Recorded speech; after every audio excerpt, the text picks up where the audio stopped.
Энэ оршин суугч чинь гарааштай ингээд бас багажны өрөөтэй айгу амар.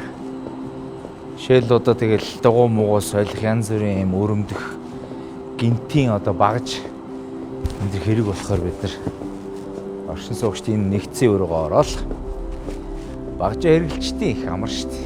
Тэгээд оршин суугчдын жишээл одоо хүүхдийн дугуй энэ тэгэл хүүхдийнхээ дугуйг яс хийлэх болдог юугийн чангалах болохоор бидэрт нэг хаяа багаж болдгоо шүү дээ. Тэгэхээр энэ оршин суугч зориулсан багажны өрөөтэй энд нэг жижиг сажиг гэрт яг байдгүй багажууд ингэ байж идэв. Тэгэхээр бид нар бол хаяа орж ирээл энэ дөр юмнуудаа хийчээд буцаагаад ингэ тавьчихдаг.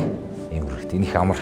Гараашнд машинаа тавьчаад доогоороо ер нь гарден одоо галерейч гэдэг юм уу за үйлчлэгээний төв бүх газруудтайгаа ингэ холбогдчихдаг болохоор амар.